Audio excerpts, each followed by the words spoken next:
like the album, the recording that we never dropped, Terrio. Oh, yeah. Our secret rap song that Champy named. Yeah, we don't mention that. I think you both just did to all of our fans. I mean, down the line, you never know. We can put that out as an alias. Yeah.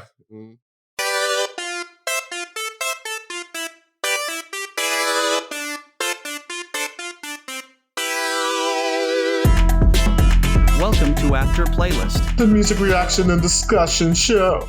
I'm one of your hosts, Terrio. And I'm Brandon Lee. Just Brandon Lee.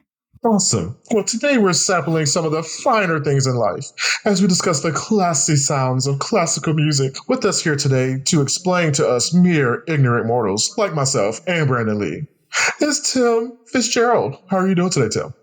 Oh, I am awesome, as you say. And we all talk like this, like Squilliam.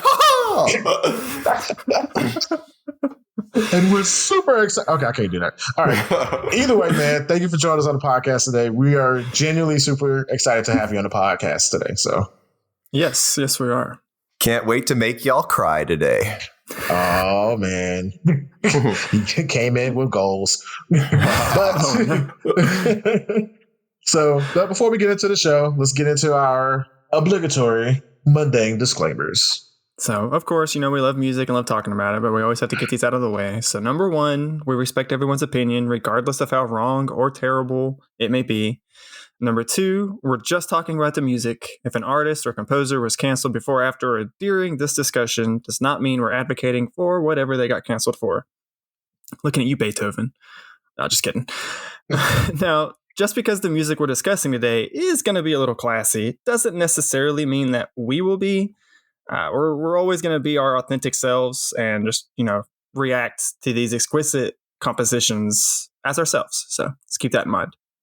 Absolutely. And lastly, you can check the show notes for the playlist to listen to the music and ways you can support the artist or the composer's estate, because I'm quite sure a lot of these people are dead. But either way, you can listen to the playlist on Spotify as well as on YouTube. Hey, man, Mozart needs the support, don't you know? Yeah, it's hard out there for a course. You know what I mean? So, all right. Well, without further ado, let's just dive right into talking about classical music. I'm excited. Okay. Yes. I'm very excited. And I just want to start off right out the bat. Like, what is everybody's history with classical music? Tim, you want to go first? You want me to go first? I'll go first, I guess. I'm the guest. Guest first, maybe. I'm happy with that. So my history with classical music, I was trying to think of my earliest experiences with it. And I think it was like Looney Tunes, the whole like, kill the wabbit type of operettas. And also, I'm probably aging myself, but Milo and Otis has some really amazing Schumann in there that we can listen to later. And Babe, these children's movies, Babe also has Saint-Saens organ symphony. So movies and shows geared towards children would be my earliest experience. And I was pretty much a slacker in school until middle school. And what does everybody start in middle school? Their instruments, right? So that was kind of my second chance to like be good at anything during school, because I had already been like daydreaming to the point where it was difficult to catch up by then. So I was like, I can actually like not embarrass myself in one of these subjects now.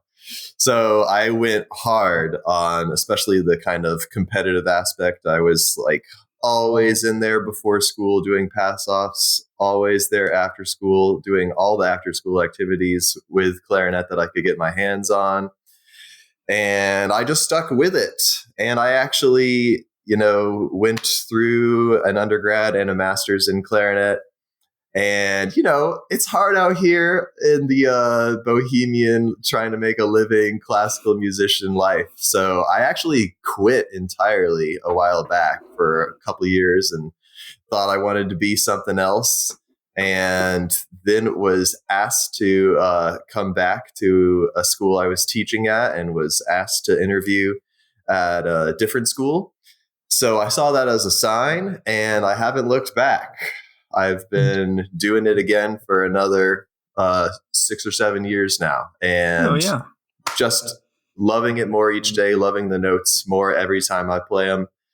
And I now have more assurance that this is it. This is what I'm doing. That's what's up. That is what's up.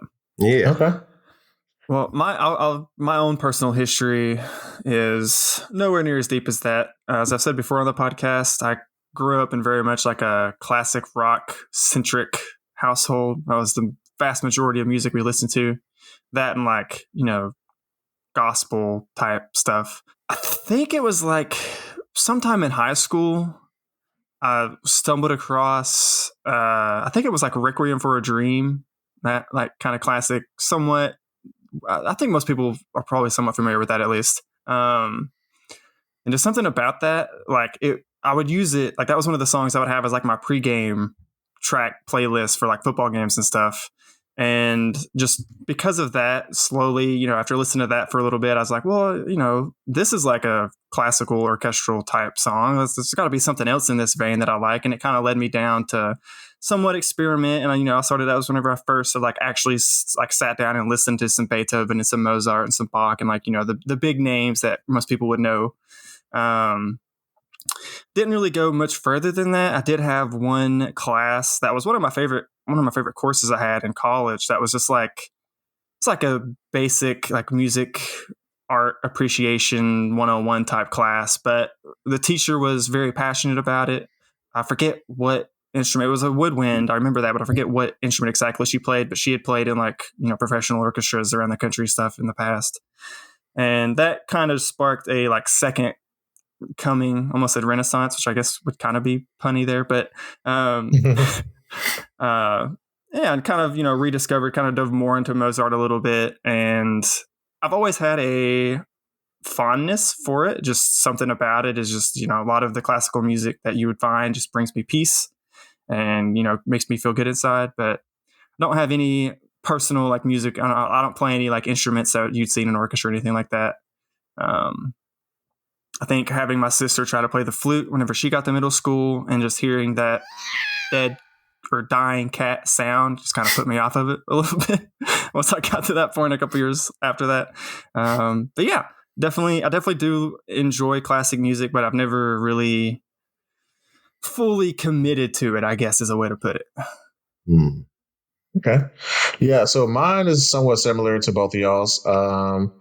I was introduced to it via Looney Tunes and Merry Melodies. Again, aging myself, but those are the shows that I enjoy watching those because the card in what's the name, Tom and Jerry, like they really didn't speak. There was no voices, so everything was all through the instruments, and the instruments played the whole scene out. So if there was something loud happening on the scene, the music got loud. If something was quiet happening, it was very quiet in the scene. So I kind of got attuned to that, and then what was it? I ended up taking piano lessons early in middle school. So that's when I found my instrument was piano lessons. And started piano and going to recitals, got a chance to experience other people playing different instruments as well as people who were singing. At one point, I made the mistake to think that I could sing, and I tried to sing in front of my teacher and my mother, and I got roasted out of the room by my own mama and by my piano teacher. So she said, they told me straight out I'm at middle school. They said, baby, look, you need to just stick to the keys, baby. You can't sing, baby. I'm sorry. That's so funny. I remember my mom told me something similar whenever I don't remember, I was young. I don't remember like how old, but she told me one time, I was like, I really like singing. I want to try and be a singer. And my mom was like, you should really think about doing something else. Yeah, just shot that dream right out the sky. You got a lot of talent, son, but that ain't one of them. Right? So like I got a chance to experience, going to different recitals and stuff like that and seeing operatic singers and all that good stuff. And then in school, we had like the art classes and all of that and the music appreciation as well. So that kind of gave me the fondness of it. And sometimes I think even going back to not middle school, going all the way back to elementary, sometimes the teacher would put on classical music in the background while we're doing certain assignments or whatever, just to have some music playing in the background. And some songs I could jam to, and other songs I'll be like, okay, there's a lot going on. But, that's kind of how I kind of got introduced to it. I committed, but in a different way. Like, obviously, we're doing a music podcast, so we all love music, but it's just I'm more on the composition and creating side versus the reciting and replaying somebody else's stuff side. So that's where I struggled at. I got very bored very quickly trying to play Mozart and Beethoven and all those other people. And I was just like, yeah, I don't want to play these dead people stuff. I want to make something new. So yeah, so that was my origin story with it. Mm. You bring up some really interesting points. So that's one of the, the first things that make classical music a little bit different than a lot of other genres is you are doing a lot of interpreting instead of creating. So the music is already prescribed and written down by the composers, not necessarily dead, but it's kind of a different way of working. Whereas, like in rock, a lot of times they're like creating the songs as they are recording them and then going and touring them. That's just a completely different way of accomplishing the same goal. Yep. Absolutely. Yeah, that's one thing about, like I said, to be honest, like going through this playlist, granted, it's definitely one of the longer ones, which, by the way, I want to say this live on the air for everybody to hear. Brandon Lee, I owe you an apology. Because the times I made those long ass playlists, this was kind of tough. Because I was 4 hours of music, bro. Like, you look on the Spotify playlist and it's like 3 hours and 58 minutes or something. It's like right at 4 hours. It's a lot of listening. It is a lot of listening, but I have a lot of things that I love to share. I couldn't cut it down any more than this. It was enjoyable. I will say that. It was. There was a lot of good songs. There was, and especially it was a lot of, because like going into the playlist, which was, I think, beyond like a few last minute additions by Terrio, I think pretty much you made the entire playlist yourself, right, Tim? I did, and I'm going to say this live on the air for everybody to hear, that I sent this out to these two guys like 6 months ago, okay? Like, you can get through 4 hours of music in 6 months, I hope, if you love music, all right? Oh, man. You're calling us out, Terry. Okay, that's fine. I'm going to make sure I edit that out. No, I was kidding. But yeah, that's true. That's very true. That's true. But yeah, like all the songs were definitely good and definitely enjoyable. But well, it was also like, because I kind of went into it, like before I'd actually started listening to it, I was, expecting to see a lot more of the standard Beethovens and Mozarts. And it was a lot more varied than that, which was just nice to see. I was exposed to good classical music that I was not familiar with, which me and Terry are always looking for new musical experiences. So I totally dig that. Same. Absolutely. And I realized that I had neglected to add, you in classical music, your three granddaddies would be Bach, Beethoven, and Mozart. And that's kind of a classic debate that the nerdiest of classical musicians will have, be like, who's your favorite of the three? And so I wanted to make sure that I laid down, some of each that I love, but I didn't really add them until after the fact. This playlist is more of things that have hit me in the feels. And none of those three are my favorite composer. So I want to get to my favorite composer.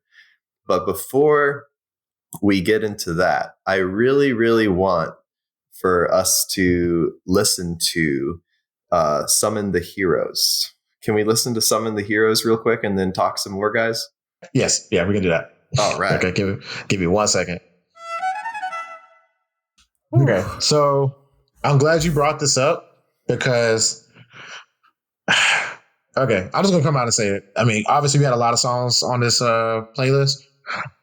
John Williams is the one composer that I can automatically just sonically like pick up. I'm just like, that's a John Williams song. He's very distinct. Very distinctive. And all of his compositions speak to me, being a nerd, first and foremost. So it definitely has that superhero amp up, swelling, that kind of, triumph emotion. So I definitely get that from all his compositions. So this one was one of my favorites on the list, Some of the Heroes, and then it was the other one on here too by him. Obviously the Anakin versus Obi-Wan. Oh yeah. Anything Star Wars is like it's up there for me. Yeah. Oh, and then the Hymn to the Fallen. That one. Yeah. So those like I just automatically was just like, oh, John Williams is on. And I've heard the name before, but I never really like listen. But yeah, definitely one of my favorite ones on this list so far. This one in particular really makes me feel, Terrio kind of said it with like the superhero, like upswell or whatever. It makes me feel like I could go out and just like pick my car up over my head a little bit. Just like listen to this song. It's just like, I could do it. Yeah. Right. Exactly. And that's why I wanted to start with it. One, because it's so high emotion, high energy. And so I just wanted to like get that out there, like as a case for classical, because oftentimes when we think classical, by the way, such a like huge word, or I guess such a small word rather, for such a huge genre spanning hundreds and hundreds of years and so many different things. So, but unfortunately, often when people say classical, you think like when you turn on the radio at like 5 p.m. and they're playing like a completely uninspired version of like some like something probably from the Baroque era meant to be played like while you're eating dinner, like, and it's just so boring, so it just makes me so sad that that's like kind of the basic impression that a lot of people have of classical. So it's like, I feel the same way, Brandon, when I listen to this, because I'm a huge Olympics fan, and this is, I think, demonstrating like the power of classical. Like it is the oral representation of the pinnacle of human achievement physically. It's just so like so big and so bold and so powerful. And like, I think picking trumpet to lead the way, like when you hear pro trumpet, like, woo, like it is like hard to keep it together, because it is one of the most beautiful, like kind of transcendent sounds. Like I know there's like, when you play trumpet good, fine. But when you play trumpet like top 50 trumpet players in the world, then it is like a completely different sound almost. It's like, whoa! And that's what I get from this recording is awe. I get awe, like for sure, regularly I will cry to this one just because it's just like, wow, beauty and power, period, Yeah. And I will admit, I also had that preconceived notion going into this, because I knew, I don't know, like I said, obviously classical is wide reaching, but like, again, I mostly was accustomed to hearing the dry, the boring, the softness, just kind of like, like background restaurant music, whatever, stuff like that. But and listening to this playlist throughout, there's moments where it's just like out of nowhere, it's like kicking you in the face with like with the trumpet or with the strings or whatever. It's just like out of nowhere. So much so that I was listening to it again, long playlist, long week, but I was multitasking. And it was like a nice, like I forget, it's like kind of towards the end, I believe. Hold on, let me see if I can find the actual song. I want to say it's the one with George Handel. I can't pronounce half these words or whatever. So a lot of foreign languages in here, yeah. It's like tu trunfo del tempo del taco or whatever. Oh yeah, that one. Yeah. So I think it was either that one or another one. But either way, what happened was with that one, I was laying down, chilling, minding my business, living my best life, relaxing, dozed off, and then them trumpets came in. I was like, God, I had a mild heart attack because I was like, man, I was not ready. So yeah, it's definitely a genre that because the lack of words, except for if it's operatic, it's definitely the music. The music is speaking to you one way or the other. So it's gonna make you feel something. It's telling a story, and I like how. I mean, I guess the composer may already have a story based on the composition, but as a listener, it's kind of up to us to form the narrative of what the music is saying to us, similar to jazz. But in the orchestra thing, it's just a whole ensemble. It's just something about when you get a whole bunch of people together and just that oomphness with it. It's kind of hard to really explain, but it's a whole other journey. One thing that I kind of noticed listening to this playlist, or kind of, I guess, realized is like a song would be playing, right? And I would just say, I'm like driving down my car, driving down the road on my car, listening to it or whatever. As the music's playing, I have like this whole just like daydream in my head of like action that's happening to the music that's playing. And you sent us a Michelle Kwan ice skating video, Tim, where she's skating to that. And I feel like that was just like such a perfect example of like pairing movement with, you know, classical orchestral type music. Yeah, it's just something that like, I don't know why it took me so long to realize, because like Terrio said at the very top, like they use it in like Tom and Jerry and stuff to do the different action and stuff. It's just like super interesting that it just merges so well with movement and like how they can play into each other. Oh yeah. I mean, classical music is so pervasive in our lives. Like we don't even like recognize like how often it's entering in. And if you're open to it, it will totally accentuate, you know, the experience that is being exhibited in one of the other artistic mediums, like in the Olympics or like in dance or like in movies, is where we often interact with it the most. But absolutely, like you're saying, Terrio, it often speaks on its own as well. And both fashions, where there is an intended story, which is called programmatic music, or where there's none intended whatsoever, or the composer, if he has one or she has one or they have one, will not admit to it because they want you to have your own experience. Your own interpretation.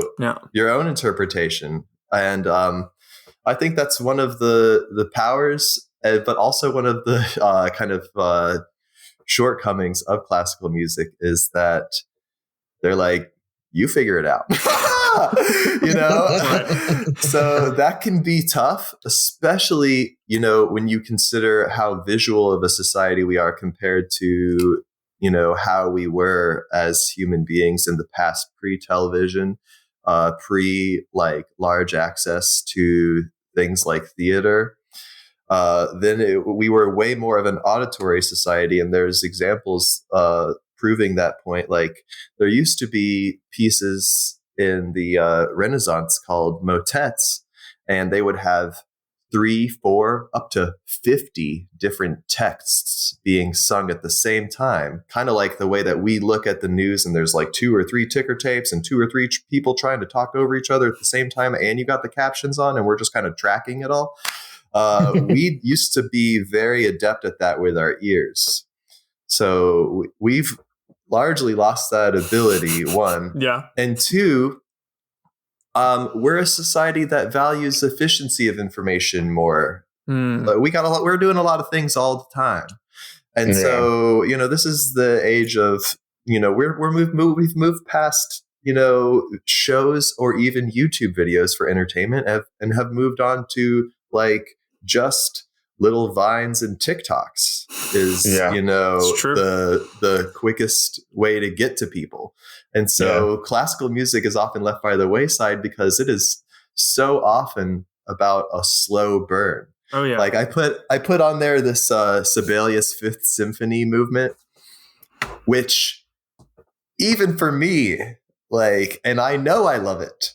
I know that it's going to pay off. I've already had my hair stand on end and cry listening to it several times. But even knowing that, it still takes some will on my part to get to the point where it will send me there. And I have to remind myself that it's worth it. And we don't do that as much in music as we might have in the past, in my opinion. No, I totally agree with that. I mean, like same. if you even look at like the new music that comes out, the song lengths are shortened. Like a brand new song will come out and shorter, it'd be like 2 minutes max versus songs back in the day used to be, you know, a standard radio cut would be like 4 or 5 minutes, and then an album cut would be like 7 or 8. And now the new version is like 2 minutes, and then even then it gets cut down to like 90 seconds for a TikTok. and that's the part that everybody knows, just that 90-second clip, if that. So it's just it's definitely, you got a good point. You got a good point there. And you don't even have to go that far back, because I mean, then in like the 70s, they would have a radio edit of a song, right? But then you go to the disco and they're playing a release that, the DJ got from the album, from the record label, and it's a half hour long, and we don't do that anymore. There's no extended cuts of songs anymore even, so super rare. Yeah. So asking, a listener to listen to a 30-minute long symphony, a 4-hour long opera is oftentimes too much.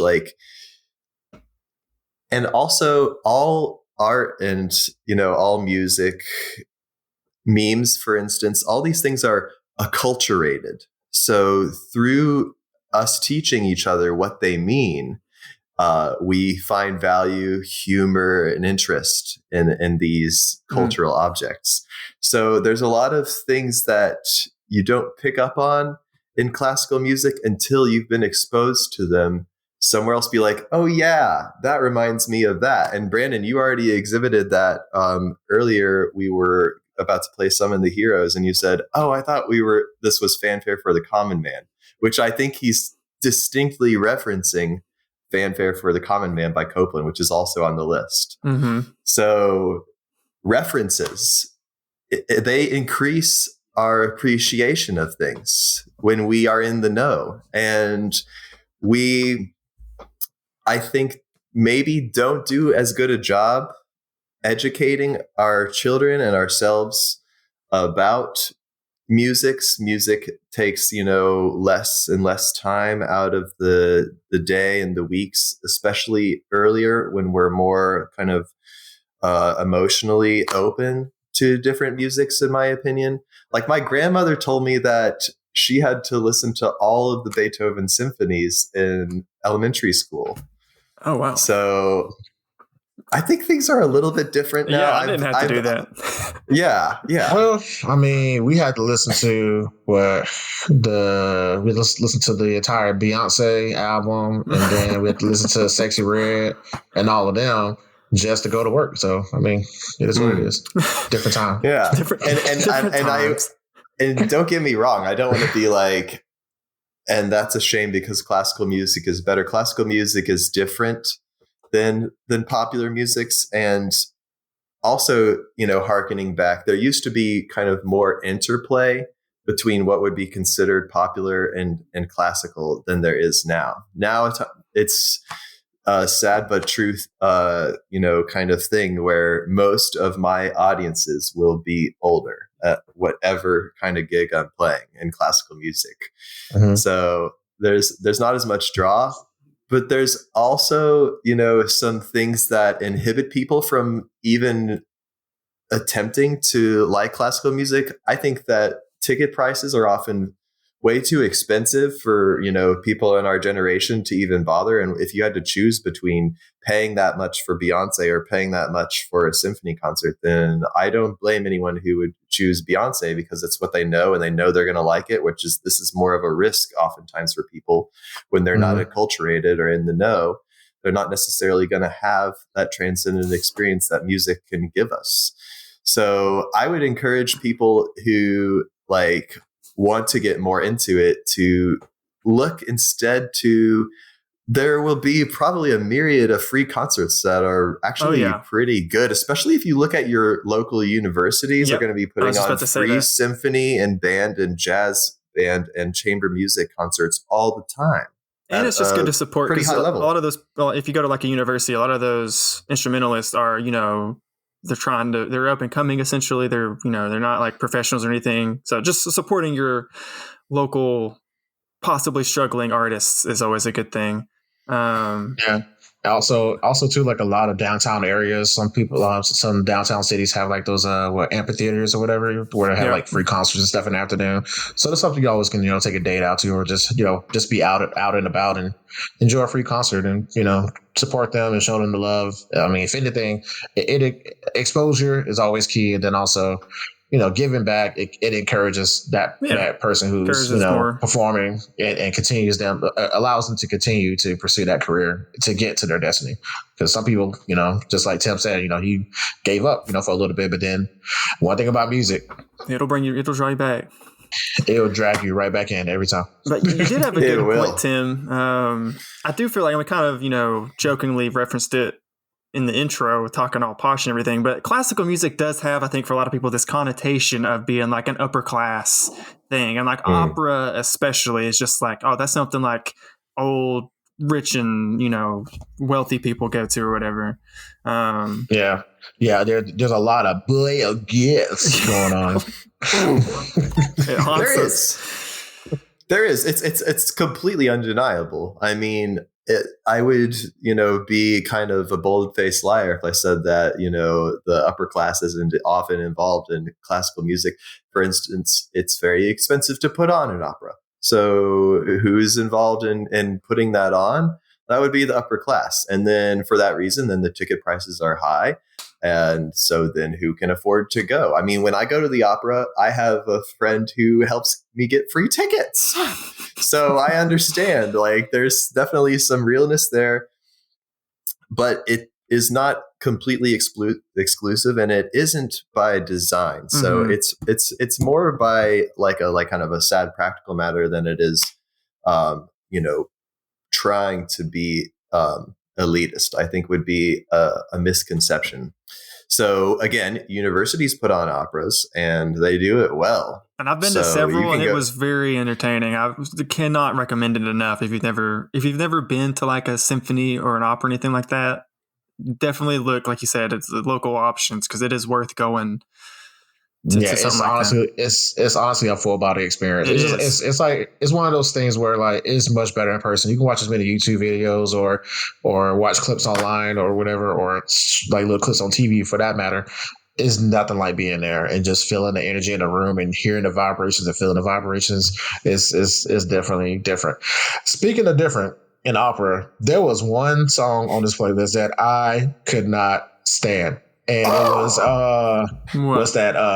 Afondig Temple Saint with the three temples. I also did not like that one. I'm sorry to say that one. I couldn't rock with that one. I'm sorry. That one was tough for me. But I will say that was like the only one. I think that was wow. Yeah, I mean, I powered through it, but it's just, man, I am shocked. I know, blasphemy, right? Everybody put down your pitchforks and knives, but it's one of those. Yeah, exactly. That's literally the vibe I had when I heard the men singing. Really? It's mainly, I will say, for me, it was mainly the singing that like kind of turned me off, and not so much the music. Yeah, the music was fine, but the singing to me. Okay, so it's like, look, you got three lead singers trying to sing. There was like no harmony. It felt like they were fighting against each other. So it felt like one guy was going, the other guy was going, and I'm just like, it was just too much going on, and it didn't sound good. It just, it really sounded like somebody stepped on a dog while the dog was chewing on a cat, while the cat was chewing on a mouse, and the mouse was like singing as well. It was like a lot going on. I did not like that one at all. I'm so sorry. That's not like one of your like most cherished songs on this list. It for sure is, guaranteed. Like that song, just more than any other has sent me, and mysteriously so, because yes, even when I was in school, like I'd say, well into my undergrad, I thought opera was just so ridiculous. Like the style of singing compared to popular singing is just so different. The reason because being that this is pre-recording technology, so it's about projecting. To think about how large an opera hall is, huge. Okay, so you're trying to like get that sound, several hundred feet away from you. Yeah. So that's why it has that kind of vibrato and then those kind of sounds and all that. So again, it's acculturated. So through repetition, then you grow in appreciation. So that one had like a pretty much like a huge kind of gatekeeping, vibe for me. And I wanted to push it a little bit because I think that's the role of art sometimes, is not necessarily to leave things at where people are, because there's so much more out there than John Williams, right? But I wanted to start with John Williams because I think we should meet ourselves where we're at and meet each other where we're at, and then do a lot of yes and I love, like, every time, like, I meet new musicians, I'm like, what's your favorite? Who's your favorite? What are you listening to? Because I'm always trying to grow. I'm always trying to find more sources of, I think music is one of the closest experiences I've ever had to God.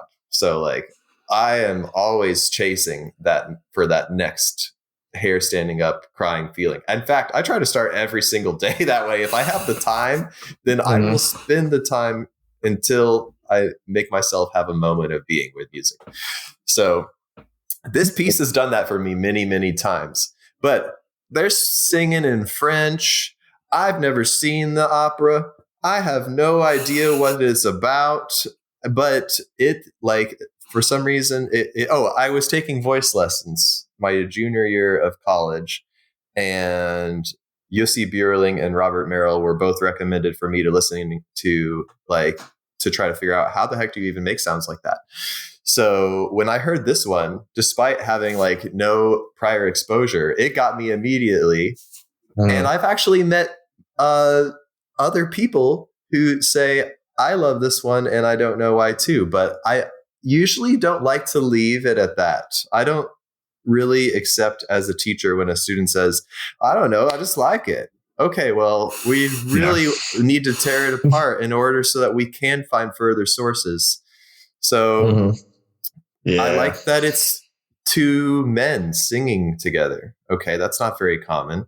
And it seems very, very tender and sentimental. So it's kind of like surpassing what you think that would be. You think that would be more like bar songs or more like Yo-Ho or more like bravado. And it's not any of that. So hearing, men speak to those sentiments speaks to me. The fact that you have a high male voice and a low male voice, and then that they come together sometimes when they end or start the next phrase touches me every time. They seem like you were saying, Terrio, where they're antagonistic. They're kind of talking over each other, but then they come together. They do. But only for a note. Yeah, only for a note. I need some harmony, and then they come that apart. Way. It just wasn't, it like my ears just wasn't having it. I mean, like, it's just one of those things where, again, I see the overall picture, which is good. I get it. Since you broke it down that way, I'm not as, well, I still don't like it, but it's just but it's just, I get the time and the era and all that good stuff. But honestly, speaking of Looney Tunes and Merry Melodies, when that song came on, I understood why Bugs Bunny shot that person in the audience in that one clip. Like, that's kind of how I felt. Because I was like, it was so annoying. I'm sorry. I just was not. I wasn't feeling it. The only good thing about this song to me was that John Williams came on right after that. The Hamlet of Falling.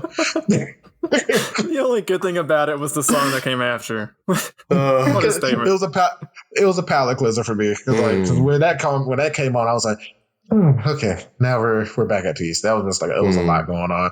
So I mean, it could be my headspace. We respect everybody's opinion on no matter how wrong it may be. Well, I'll also say for me, part of it was, as I've said before, if you've never listened to the podcast before, I'm very much like a lyrically focused person when I listen to music. And pretty much anytime there's singing in like a symphonic or orchestral type song like this, it's always in another language. And like, I can appreciate the just artistic beauty of the singing itself, but it always just takes me out of it at least a little bit if I don't have any clue what the words are saying. It's just my own personal hang up there, but that's completely valid. That's definitely part of it. And I'm an instrumentalist, so when I listen to the radio, oftentimes I'll realize I don't know any of the words to songs that I love from the radio. I listen to things more like from the other elements of music being pitch, rhythm, form, volume, articulation, timbre, tempo, things like that is what I'm listening for. So the lyrics is also there, but I know from, hearing some of y'all's podcasts and from listening to some of my friends talk about music that it usually starts with the lyrics, right? Yeah. Mm-hmm. So when you introduce voices in another language and you've been more focused on the lyrics, then that can make it difficult to get past that. So, question for you while we're on the topic. I tried to find like an opera song that was sung in English. Is that just like, I didn't do like a super deep dive look, but I was not able to find any good examples of that. Is that just not a thing? Is there no like modern opera songs, orchestral songs being written with like lyrics in English? Is that just not happening? I know obviously a lot of it's from like, songs from like 100, 200 years ago was probably written in another language, so that's why they're performed that way. But modern, I mean, I'm sure there's still modern stuff being created and stuff, and I wanted to see what your thoughts are on that. Why there's not more prevalence of that, or more of that just in general. I'm bummed because I wanted to add more, but I was like, all right, Tim, we got 3.5 hours of music. It's time to calm down. but there's plenty. There's some amazing operas and songs in English. There's a whole series of songs by Aaron Copland. So I included Aaron Copland on there.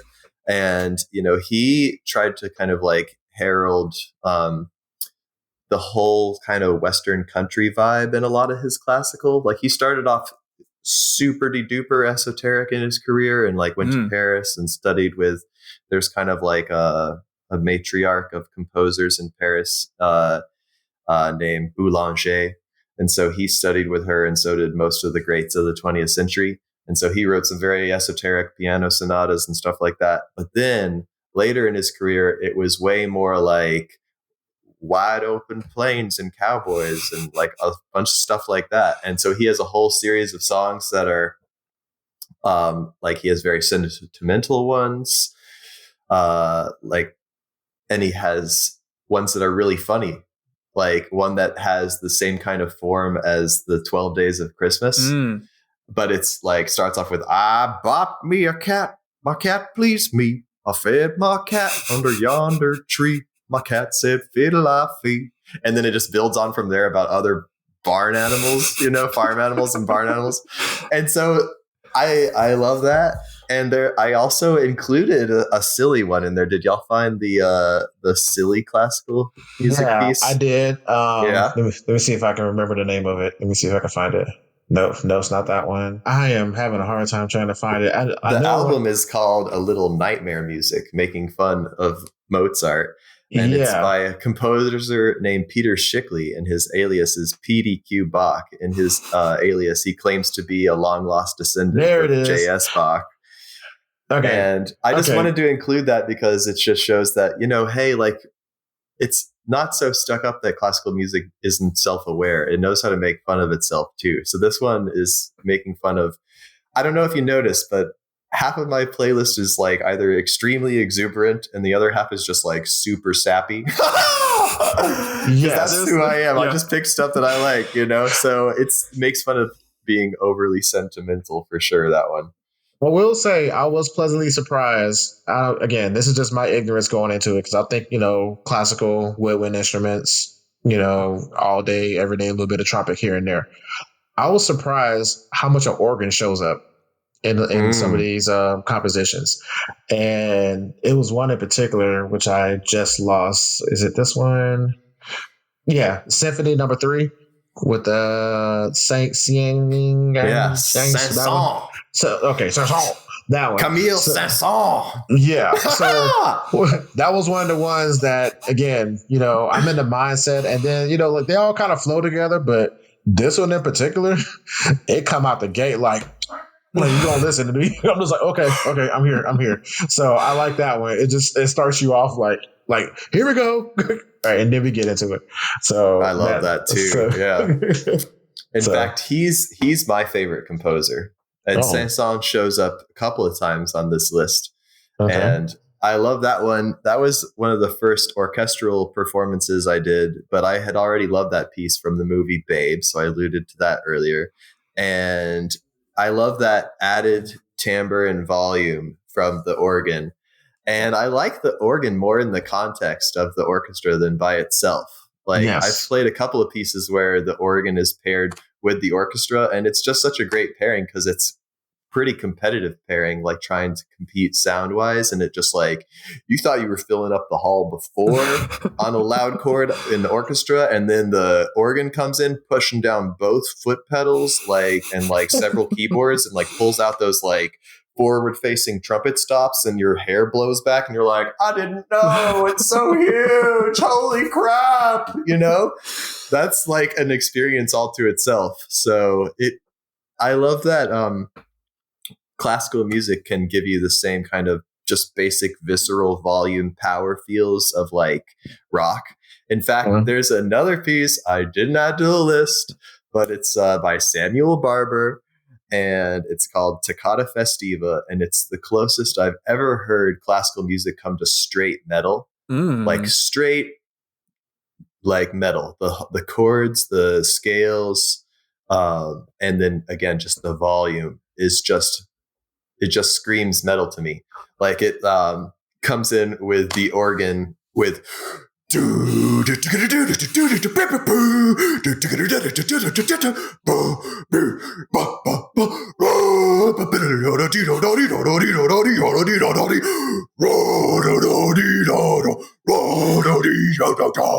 I'm just like, wow, I did not know I wanted that from classical, but I'm glad it's here. And so again, with the music gumbo, I just feel like that one makes a good case for classical if you're coming from that kind of like, I like dark feelings and I like for my face to melt. Then Toccata Festiva is where I would start with classical. Your rendition of it right then definitely gave it a metal vibe for sure. Yeah. I was about to start banging my head over here and like, dude, listen, if I played the organ, that's how I would play, okay? Well, speaking of utter blasphemy, again, Tim pretty much put together this entire playlist, but in doing so, it reminded me of some songs that I've heard back in the day that had a full orchestra symphony vibe or sample. And I added 3 songs on it. One of them, Street Symphony by Monica, Who You Gonna Call by Missy Elliott, and When I Get You Home by Robin Thicke. So you being a professional composer and clarinet player and all that good stuff, when you hear pop music take a composition and morph it into something else, like explain your thought pattern when you come across something like that. I probably have some complicated feelings about it. I'd say first off, like, you don't look a gift horse in the mouth. Okay. Like anytime anybody is even bothering to mention classical, you're just glad because you're like, okay, maybe I'll like survive in this industry a little bit longer, for one. And two, like I'd say more nobly and importantly is just like, this is always an opportunity to like let somebody else know like that there's value to classical music, that it isn't just this, you know, sad table music that you get from the radio. And I still have this hang up because like I'm actually citing a specific radio show that like they would have every day, Monday through Friday at 5 p.m. in Austin, Texas, called Table Music. And he would always pick the worst examples of the Baroque era. And just to kind of like make a lap back to your point, Terrio, about like, hey, go see it. I was, again, as a actual classical musician, like completely turned off by Baroque. I mean, the clarinet didn't even come around until 1690. So it's like, I'm not even relevant until after Baroque is over to begin with. And two, I just was like, I'd only heard stuff on the radio that was just like super dull. So I like that we're bothering to mention classical music because I feel like there's a lot of people that'd be turned off from the radio.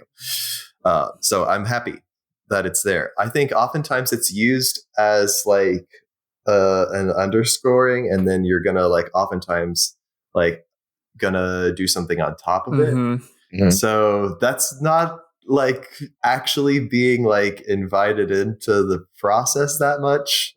So it would be cool to like have it involved like in the creative process more actively. Yeah, on its face, like it just depends on the song. Some of the ones that you shared, Terrio, I enjoyed, and other ones I had to like be more active. And again, this is something I would encourage people to do when they don't get, whether it be classical or not classical, start breaking down those elements of music. Okay. Like you can't hate everything about the song. So I always start with what I like. And I did this a lot in, I went to recitals like pretty much like every day in undergrad. I like tried to make a point out of going and seeing as much live music as possible. And there was a lot happening because I went to a huge state school. So it's just, especially at the end of each semester, everybody's got to get their recitals done. Yeah. So I think it's really easy to go right in to the negatives. And I think it's much harder, but much more valuable to start with what you like. So like, okay, like if, maybe you're not digging the performer. Okay, well, that's not all of the information that's being broadcast to you. You're also learning about the composer, for one. Okay, or you can dig into, well, I don't understand the lyrics. All right, fine. So what do you think of the timbre of the voice or the pitch range? Like, do you like the high voice? How is it interacting with the piano going on behind it? Is there a lot of interaction? Is that like witty, or is the piano just kind of going bunk, bunk, bunk, bunk, bunk underneath? And just try to go through like the pitch, rhythm, form, volume, articulations, like whether the notes are really long or really short, or the timbre or texture. And there can be more than one timbre, even when you're listening to just the voice. I can scream or I can whisper. Those are different timbres. So just being more conscious as a listener can help you enjoy it more. So I had to do a little bit of that on the Street Symphony. I had to make it more of a conscious exercise in choosing to enjoy it. Interesting, to be honest, because with that one, I felt like the production had more symphonic elements in it because it had way more variation than the other two.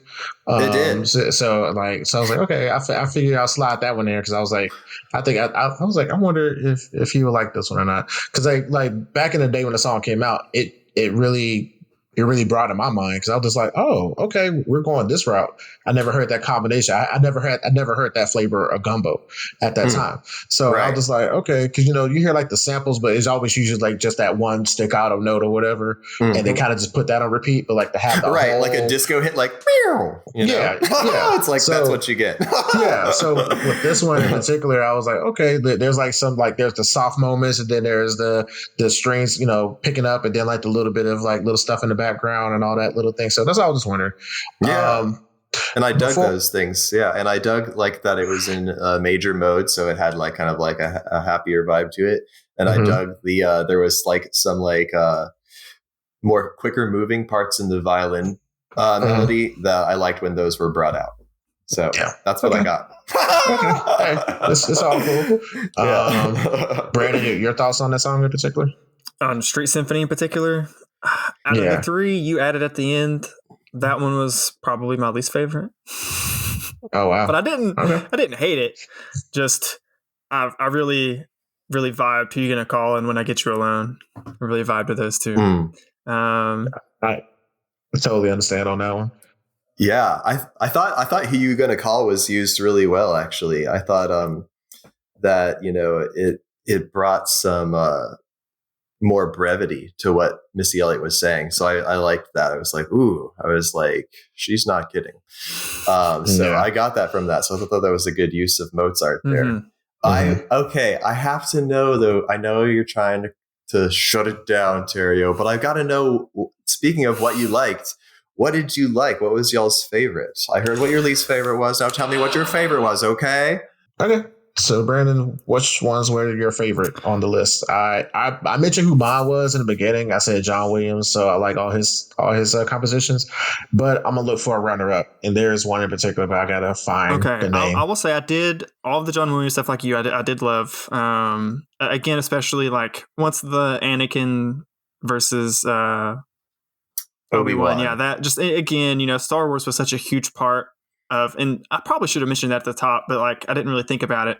It probably was the first time I was actually introduced to this style of music was in Star Wars, and just how iconic a lot of those songs are today, at least if you're like, involved at all in nerd culture. My absolute favorite, though, might surprise you guys. It's I'm probably gonna butcher the pronunciation on this one. I'm gonna try my best. Ive Lovsko Horo by Ivo Pavazov.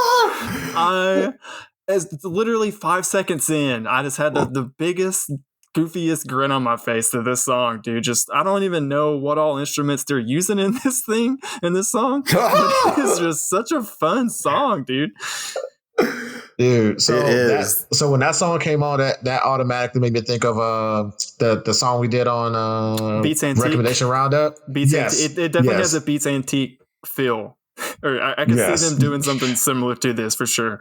Yeah, absolutely. With the accordion, just going crazy with the accordion. That is an accordion, right? That's what that was. Yeah, there's all sorts of stuff going on in there. There's clarinet and accordion and voice and saxophone. I think it's so funny that that's your favorite, because I put that in there as the extreme wild card of the playlist just to see if y'all like actually listen to it. Again, I think going back to what we were saying earlier, it's so different from a lot of what the other songs in the playlist are, and it just really I guess caught me off guard is the way to put it as I'm listening, because it's kind of nestled a little bit deep in the, it's not like near the top of the playlist or anything. It's kind of in the middle a good bit.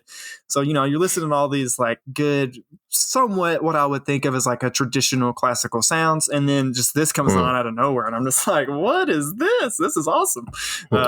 It's a delight. It is. For me, it's an example of where classical music has taken me, because I think that people would argue that this is probably not classical, but it was through, my experiences in my professional life that brought me to this place, where I have a good friend who has an Eastern European wedding band, but he is a classical musician, and he's like, hey, I do this too. And I suppose it would be more folk, but look, it's using an instrument that we think of as more classical. And it's just, classical music has taken me literally and only musically, like, to so many different places. So this is technically what you would hear at a wedding in Eastern Europe. Sweet. That sounds like a fun wedding. Yeah. I do just want to say. Yeah. All right. Right. But classical music would dance, classical music would reference, stuff like this often. I have played a lot of, stuff that has Eastern European influences in it. And so this is, just showing how there can be, crossover with the instruments, but also with the style. I've played stuff like this. Like there's a piece called Dances of Galanta that has some of these same kind of, big, clarinety, since I'm a clarinetist, and Eastern European elements in it. So it's not like it exists in a vacuum, or that it is not like that, or that it is totally unrelated to classical music, but it is a little bit more cursory. And I just wanted to put it on there because I kind of freaking love it. Well, you kind of danced around something I kind of realized is that the title, I guess, or the I don't know how you put it, the genre of classical music is somewhat of a like misnomer, because there is like the classical what I would consider actual classical music would be like the Baroque and the Mozarts, the Beethovens, all those, like we said. But like you kind of hinted at, or kind of danced around it a second ago, a lot of people, that's like whenever they hear classical, that's all they think about. And it is kind of weird, because like the word classical makes people think of like, older, it's a classic because it's an older song that is still loved or whatever. But I mean, there's still obviously stuff being made today that is still technically in the like classical music genre, but it's not really like a classic because it's not been it's not been around for 200-300 years, right? It's just an interesting kind of thing I want to point out there. Thank you for making that point so much, Brandon, because I've been wanting to And I think it's an important point to make because there's the classical period in art and music and cultural history, referencing like kind of a revaluing of simplicity and the beauty of simplicity, going back to ancient Greece. So you get that in the Mozarts and in stuff like that. Okay.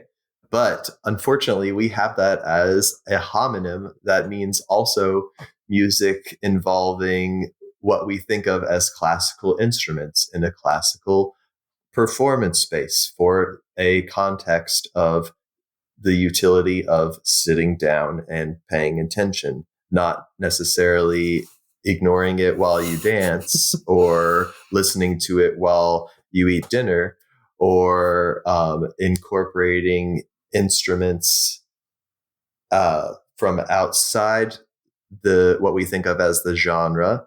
But all of those things also exist in classical music. My shameless plug piece in there, I have a guitar pickup and use guitar pedals on my clarinet. So like that's also classical, but that's what you did for that in the modern era. It was an interesting. I dug that. Can you pronounce the title for me? Diptych. Diptych. Okay. So diptych is two paintings that go together. I had to Google it, and it closes like it closes like a book, right? Is what Google told me at least. Right. I've seen like pictures of what a diptych is from like ancient, or like Middle Age manuscripts and stuff. But yeah. Very good. I enjoyed that. I only got to listen to it a couple times before the episode today, but. Yeah, we talk about subgenres so much too. We talk about like I'm more into alt rock than classic rock or whatever, but we don't talk about that is so true. There's not really classical genres, right? I mean, there are, but like people in general don't know. Yeah, especially when the music's been around for hundreds of years, right? Like think of how many subgenres we got for hip hop, and it's only been around since like 60s, 70s, like 70s, 80s. Yeah. Which is crazy. And then also like while listening to this playlist, I kind of like in some songs, which I try to forgive, like that terrible tenor song or whatever, but that was the only source of entertainment they had. So I'm just thinking to myself, like, they didn't have the recordings, they didn't have the vocalists. This was it. They just had their instruments and they got together in the field and just that was their jam session and that was it. Like that's what they did. They had their potato and bread and that was it. That was their whole source of entertainment. So I was such a bleak picture you paint, Terry. That's all they had. Everything else sucked. Everything else sucked. You had the famine, the dark clouds every day. But I'm just thinking to myself, I was just like, I just try to put my mind in that frame while listening to it. And honestly, sadly enough, that's when it kind of clicked.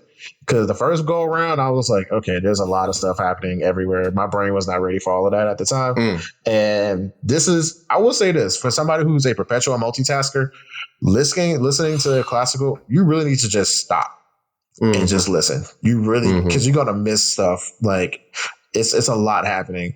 And to honestly fully embrace it and to really digest like a whole like song or a symphony or whatever, you need to like sit down, shut the hell up and just listen and like catch everything. Cause that one triangle, that's like a pivotal point in that song and you're going to miss that ding, ding, ding, ding, and it makes the whole difference, So like every instrument is it matters. And speaking of which, is there one instrument that you think is more integral than another when it comes to like a full symphony experience?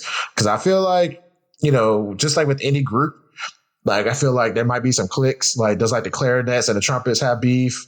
Do like the cellos and triangle people teaming up after the symphony's over with in the back alley ready to fight? You know what I'm saying? Like is that how that happens behind the scenes? Well, you have your instrument families in the orchestra, your strings, your woodwinds, your brass, and your percussion are the different families that you're going to hear.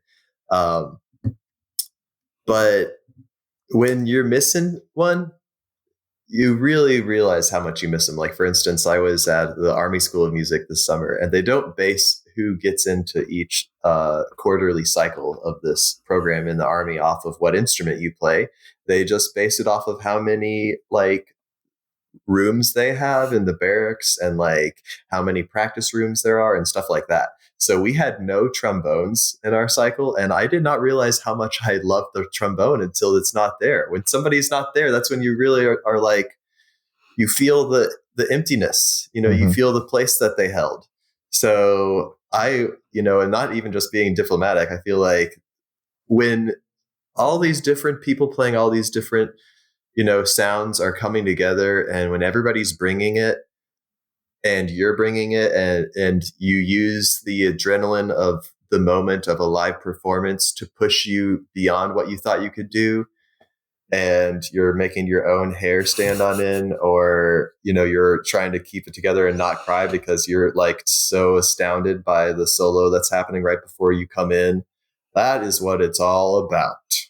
So everybody has a place and a purpose, and they all bring, different things to the table. And that's why they're all invited. And that's why when another person is brought in on a different sound, then it's just that much more exciting because it offers diversity, which offers different elements of music and different emotions. So it sounds like the most integral instrument is whichever instruments are playing at that point in time. Is that a succinct way to put it?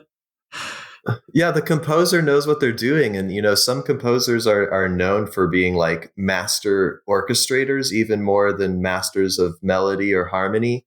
Ravel is, he's the guy who wrote Bolero. So if y'all Google Bolero, you'll be like, oh yeah, I know that one. That's one of the top 10 classical pieces. Like, he's known for being one of the master orchestrators. That actually leads right into a question I had. So it sounds like the conductor is actually like super important, because for the longest time I just assumed he was just a dude waving his arms. As I was like a kid, like growing up and stuff. You'd see it and you'd be like, I could do that. Sometimes they are and sometimes they aren't. A great conductor has a point of view and is an efficient but insightful rehearser. I think sometimes maybe the rehearsal is even more important than the performance for the conductor. So like some of the greatest conductors I've had will just push it like a little bit farther, make it a little bit more than it was. Unify everybody's different, disparate, interpretations of a piece.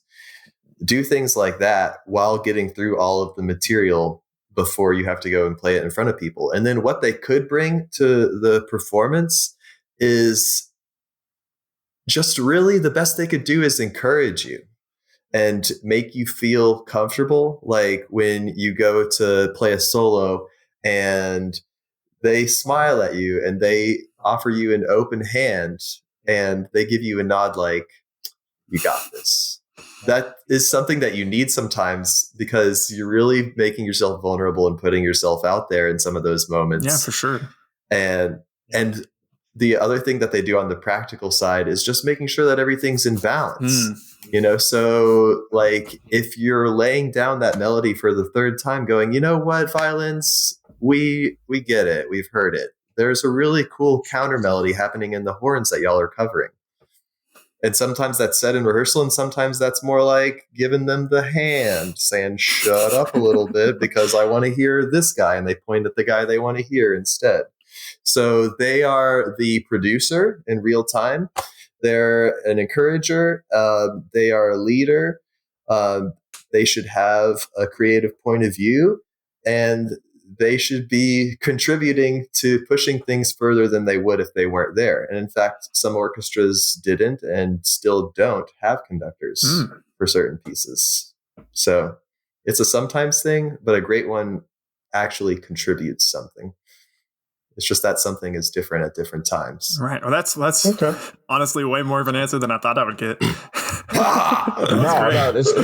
That was, like my mind is like blown right now because it's like to really think again from going from a guy with two sticks waving back and forth is the producer, engineer, and like mood stabilizer, balancing all of that The stuff. fact that he's doing all that in real time, I've never looked at it through that lens. But yeah, he totally is, like the way you just said it, he's a producer in real time, which is definitely, in my head at least, makes it sound way more difficult than how I looked at conductors before you just said all that. Yeah. Great ones are great. Bad ones are terrible to the point where you will like literally have powwows before I've had this happen in professional context. Be like, hey, this guy is a mess. We're all just going to look at the first violin and we're going to look at our section leaders and we're just going to ignore him because he is like in danger of actually kind of crashing this ship, or whatever. Wow. So sometimes you will be like, you'll have a mutiny. Sometimes if the conductor's bad enough. Wow. And then afterwards, oh yeah, you guys did great. Yeah, we know. We know we did great. Right. No thanks to you. Yeah, right. like we got this. Right. Oh, that's so crazy. Terrio, what was your favorite? What was your favorite on the playlist, Terrio? What was your runner up to John Williams? So this is hard actually, because there were a couple that I really dug, but it also kind of depends on my frame of mind as well. So it was where was the other one? Okay, so I'm gonna butcher these names. I'm sorry, the French people. I got you. La Boheme Pucci. Yeah. Let me find it. It's La Boheme, and I'm trying to find the rest of it here so I can say it right myself. Yeah, Puccini. Yeah, Giacomo Puccini's La Boheme, Act 2. Yeah. Act 2. Quando men vo soletta. Yeah. So I like that one because I like her operatic singing with it. And even though the guy chimed in, it was way smoother than your homeboys from earlier. So I enjoyed her singing. So to me, I enjoyed it. It was a lot. It was a lot better to me. So I dug that for the singing. The other one that I liked. I'll go with this one then. The other one I liked was a trio for clarinet, cello, and piano.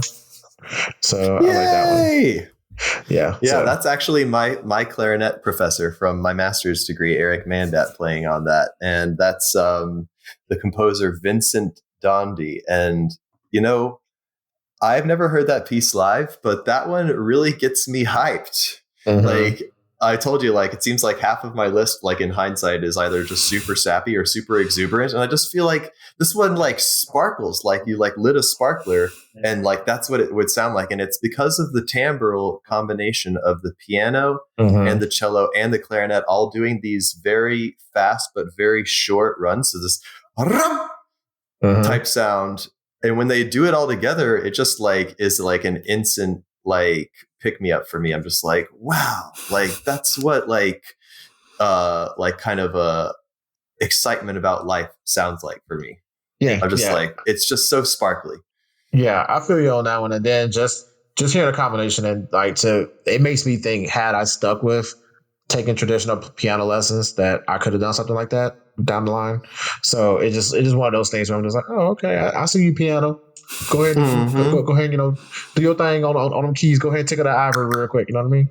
So So that's the vibe I had when listening to that one. But yeah, so yeah, those are my favorite. Again, I like a lot of these. I did too. I really did too. And going back to your other guy, I wanted to say this earlier too. Aaron Copland, the fanfare to the common man guy. Yeah. Common man. Yeah. Sorry, it got cut off. That one, initially, I thought that was another John Williams joint, but I did too. I can see, but I can see that, he kind of, this is his version, but also an homage to that, composer and stuff too. So I can see the love being shown to other composers without necessarily ripping out their style, but saying like, okay, I like what you did with that. I'm gonna take that and vibe with it and make it my own thing as well, which is very similar to other compositions, hip hop, rock, and so forth. Like how people like Brandon has told me many times, take something from Jimi Hendrix, flip it up, and make it their own style, but the influence is there. So it's pretty dope. Yeah, there's no such thing as an original idea is the most pessimistic way to say that.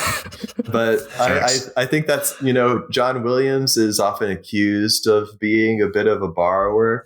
But, he is the guy who's bringing classical music to the table, like more than like anyone else in terms of household names in America. I mean, like what other household names do you know? Like Yo-Yo Ma. And then it's like that list drops off pretty quick, right? Yeah. The only other name I can think of is like the other big movie composer would be Zimmer. Yeah.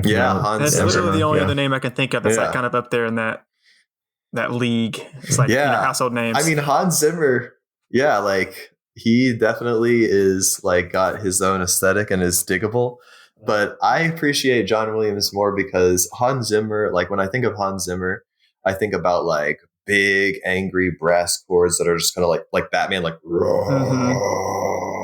and it's like, okay, yeah, and he does do that a lot. I'm feeling like there's a lot of vibe, but like sing me a Hans Zimmer melody, okay? Just try it, go. Like nobody can sing a Hans Zimmer melody because there isn't a melody, So I'm not into that as much as John Williams. You could he's just given us so much. Home Alone.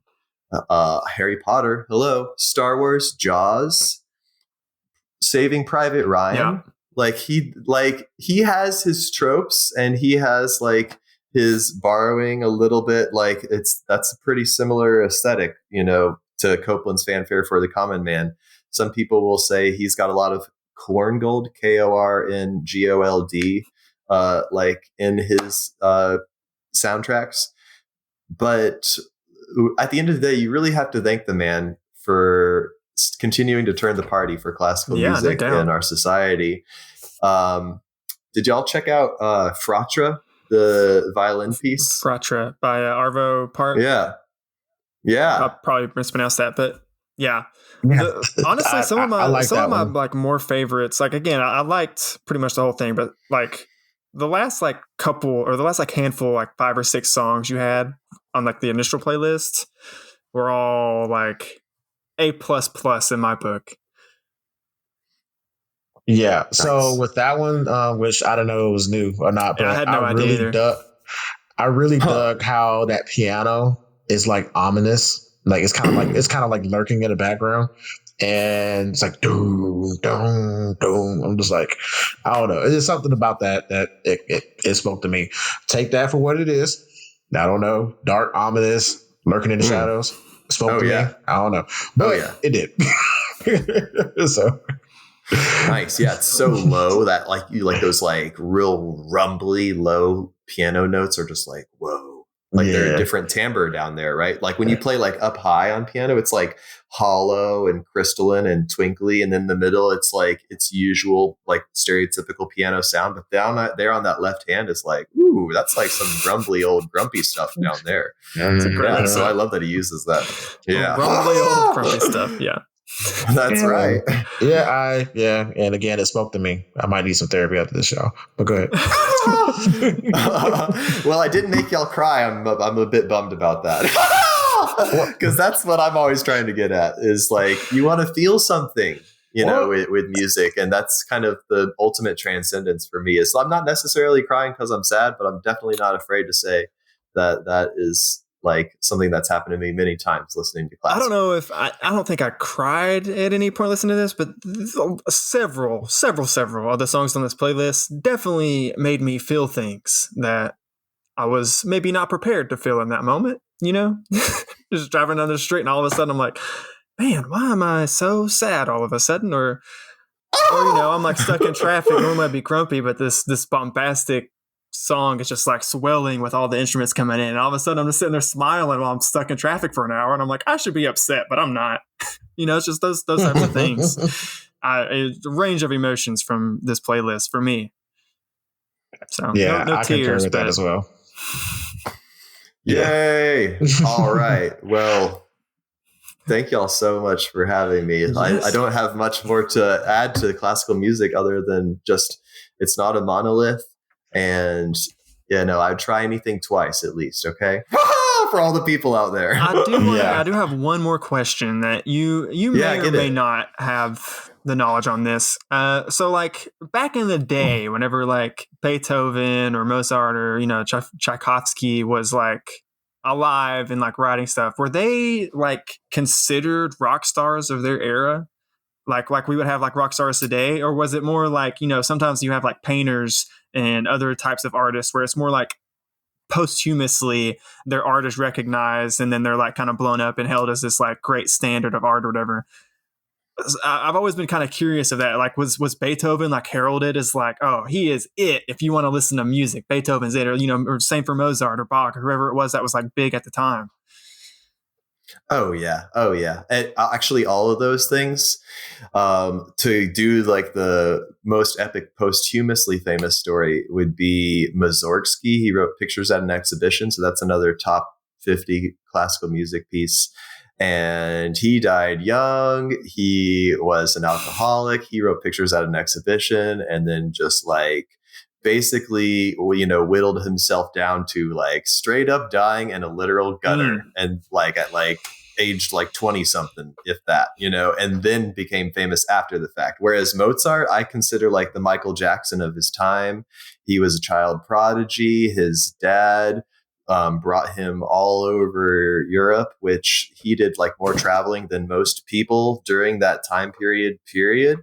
So like he was incredibly cosmopolitan in his tastes, which kind of only increased his fame because then he would be drawing from Italy and from UK and from France, you know, like, and people like were like, wow, what is that? And he's like, just knew that much more about all the different musics happening. So then he just kind of, his popularity just continued to compound past being a prodigy. And he had kind of a similar experience where he really didn't have a childhood since he was so popular so early. So he had a little bit of the arrested development. He, you know, wasted all of his money away on gambling and died younger than he should have, just like Michael Jackson. So just not able to do the adulting part very well of things. It's just so interesting how, you know, because he was what, like early mid 1700s, Mozart? So he died in 1791. Okay, so a year after he wrote the clarinet concerto, which is so funny. Just a little tidbit. Most composers that like most of our most famous works on clarinet, the composer wrote it late in life and then dies very quickly after. So it's like almost like a curse to write for the clarinet. Yeah. So Mozart started that precedent. Like he wrote this amazing piece. People consider it to be one of his best, if not his best concerto for a wind instrument out of all of them. But I mean, he was a pianist and a violinist is what he was famous on. But he developed a great friendship with a guy named Anton Stadler, and then died right after he started writing for him. That's the way it goes. But yeah, he was, you know, very, very popular. So it's so interesting. He how was the popular musician of his time. It's so interesting how, you know, that's 200 years removed from us, 200 plus years. And like, we've changed so much, like as a society, as people or whatever. But in so many ways, we're still the same. It's just, that's one of the reasons I'm such a history nerd, because like, no matter how far back you go in like recorded human history, essentially we're still the same in a lot of like very unique ways. So it's just so fascinating to me. Yeah, it's just faster ways to get to the same same consequence, I guess. Oh yeah, and like I mean, we have, I think, everything to learn from our present and our past. I used to think that, wow, we must be getting better and better at our instruments. And then you find out about people like Le Chevalier de Saint-Georges, who was a composer and violin virtuoso, who was, I think, half black and was actually, you know, famous for his virtuosity on the violin way back when. Like he was contemporary to Mozart and would put most modern violinists to shame. And you can tell by his compositions because of how difficult they are. And the same is true on clarinet as well. Clarinet added more and more keys with the industrialization. But then you go back and you try to play Concerto by Carl Maria von Weber for an 8 or 11 key clarinet, and you're like, damn, this is hard. And you're like, and I have twice as many keys as they did. So, yeah, I think that a reverence for a past while looking toward the future offers many gifts to us musically and culturally. Pretty paramount, I think. Okay, well, speaking of inspiring and all the different composers that we discussed today, like I said, John Williams was one of our big favorites. And earlier today, you said you wanted to thank the man. So I want to thank you as well for joining us. Yes, this was a lot of fun. Yay! Yes, very, very educational, very mind-opening to just, I don't know, just not taking stuff at face value. And again, that's what the whole point of this podcast is.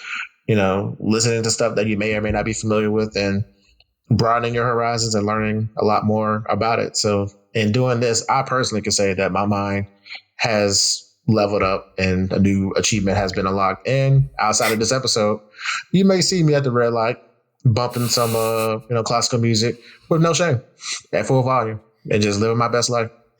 So. Nice. That's where it's best enjoyed, I feel like, is full volume. I'm often that guy. So I'll see you there. It was fun driving like home from work, and I would just have the playlist playing, and I would be absolutely bumping it, like volume turned all the way up. And there was a couple of times I would see people like at a light sitting next to me, and they just give me that side eye. Like, what are you listening to? That brought me some joy. Yes. Welcome, gentlemen. Welcome. Yeah. All right, Tim. Do you have anything you want to plug or promote, or where can people find you online or anything like that? If that's something you want to do or not. I don't really have much of an online presence anymore. I value the life in front of me more and more. I look forward to ever meeting anybody in person off of this. I'm Tim Fitzgerald. I play the clarinet, and I try to put myself out there playing as much as I can. So I've posted the one sound clip I have on Spotify, which I am very proud of. I played that for an international clarinet conference. So I'm in there, and I'm on YouTube, and I'm mostly in person. And I would love to someday meet somebody who's heard this and continue to talk. Like I said, whenever I meet new people, I'm always like just mining them for more music, whatever the genre. I'm just trying to get at that feeling that I think a lot of us are just trying to get to. We know what music can do. Yeah. And just trying to feel that again. Absolutely. So I'm getting that from y'all's podcast. I thank y'all for making the podcast, and I've already reaped that from your other episodes. And I was honored to be a part of this one. Well, we were honored to have you, man. Absolutely. So if you enjoy the podcast, or if you want to get Tim Fitzgerald's physical address, you can follow us online at afterplaylist.com, or you can follow us on social media at afterplaylist. Thank you for joining us, man. Appreciate it. And no, you will not stalk my friend, but you can stalk us online and tell your friends about the podcast. Thanks for listening, y'all. Thanks for listening. Bye. Bye.